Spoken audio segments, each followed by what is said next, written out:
जय माता दी दोस्तों, वर्ल्ड बेस्ट मैजिक में आपका हार्दिक स्वागत है। कैसे हैं आप सब?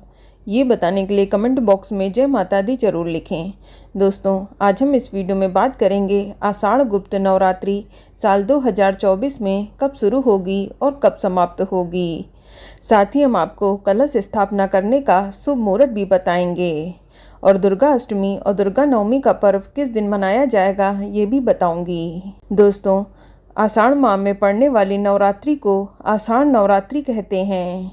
ये आषाढ़ माह के शुक्ल पक्ष की प्रतिपदा तिथि से शुरू होकर नवमी तिथि तक चलती हैं और इस बार आषाढ़ माह के गुप्त नवरात्रि की शुरुआत 6 जुलाई 2024 दिन शनिवार से हो रही है और आषाढ़ गुप्त नवरात्रि की समाप्ति 15 जुलाई 2024 दिन सोमवार को हो जाएगी। आपको बता दूं कि गुप्त नवरात्रि के 9 दिन तंत्र साधना से महाविद्या को प्रसन्न किया जाता है, लेकिन जो गृहस्थ जीवन वाले लोग हैं वो गुप्त नवरात्रि को सामान्य नवरात्रि की तरह ही माँ दुर्गा की पूजा करते हैं। जिस तरह से चैत्र और शारदीय नवरात्रि में देवी दुर्गा के 9 स्वरूपों की पूजा होती है, ठीक उसी प्रकार से आषाढ़ गुप्त नवरात्रि में 10 महाविद्याओं की पूजा की जाती है। ये 10 महाविद्याएं हैं माँ काली देवी, तारा देवी, त्रिपुर सुंदरी, भुवनेश्वरी, माँ छिन्नमस्ता, माँ त्रिपुर भैरवी, माँ धूमावती, माँ बगलामुखी, माँ मातंगी देवी और कमला देवी हैं। क्योंकि इस नवरात्रि में 10 महाविद्याओं की उपासना गुप्त रूप से की जाती है, इसीलिए इन्हें गुप्त नवरात्रि कहा जाता है। दोस्तों, गुप्त नवरात्रि में साधक माँ दुर्गा की उपासना करके दुर्लभ शक्तियों की प्राप्ति करते हैं। इस समय में की गई साधना शीघ्र फलदायी होती है। तो चलिए जान लेते हैं कि इस बार कलश स्थापना करने का शुभ मुहूर्त क्या रहेगा। तो आपको बता दूं कि प्रतिपदा तिथि की शुरुआत 6 जुलाई 2024 की प्रातःकाल 4:26 पर हो जाएगी और प्रतिपदा तिथि की समाप्ति 7 जुलाई 2024 की प्रातःकाल 4:26 पर होगी। तो कलश स्थापना 6 जुलाई 2024 दिन शनिवार को होगी।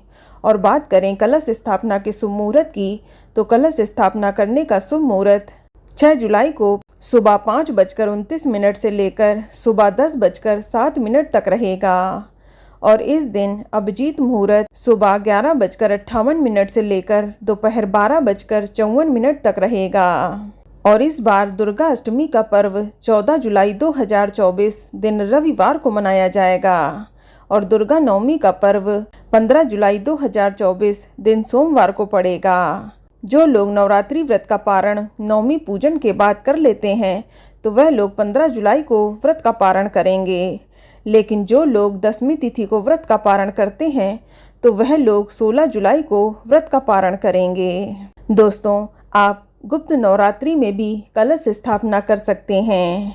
आप गुप्त नवरात्रि के प्रथम दिन सूर्योदय से पहले उठें, स्नान आदि करके स्वच्छ वस्त्र धारण करें। फिर शुभ मुहूर्त में आप पूजा स्थल को गंगा जल छिड़क कर शुद्ध कर लें। फिर एक लकड़ी की चौकी पर लाल रंग का वस्त्र बिछाकर माँ की मूर्ति स्थापित करें। साथ ही कलश स्थापना की भी तैयारी करें। पहले मिट्टी के पात्र में जवारे बोलें, उस पर कलश स्थापित कर दें। साथ में अखंड ज्योति भी जलाएं।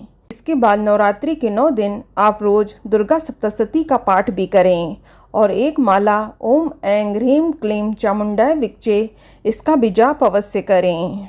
साथ ही आप 9 दिन तक सुबह शाम माता की आरती और भोग अवश्य लगाएं और फिर अष्टमी नवमी के दिन हवन और कन्या पूजन करने के साथ साथ नवरात्रि व्रत का उद्यापन करें।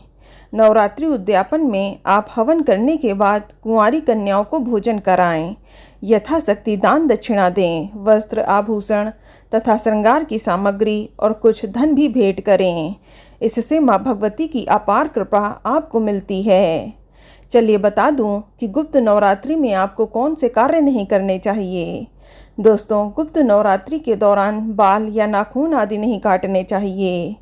इन 9 दिनों में हो सके तो घर पर प्याज लहसुन का सेवन ना करें। इसके अलावा इन 9 दिनों में मांस और मदिरा का सेवन भी वर्जित माना गया है। आपको बता दूं कि अगर आपने नवरात्रि का व्रत रखा है तो आप दिन के समय ना सोएं। इसके अलावा यदि घर में कलश स्थापना या अखंड ज्योत हुई है तो आप नवरात्रि तक यानी नवरात्रि के 9 दिनों में अपने घर को खाली ना छोड़ें। दोस्तों, इसके अलावा गुप्त नवरात्रि में किसी महिला, बुजुर्ग या पशु पक्षी को परेशान भी नहीं करना चाहिए। इस दौरान क्रोध नहीं करना चाहिए, किसी को अपशब्द भी नहीं कहना चाहिए।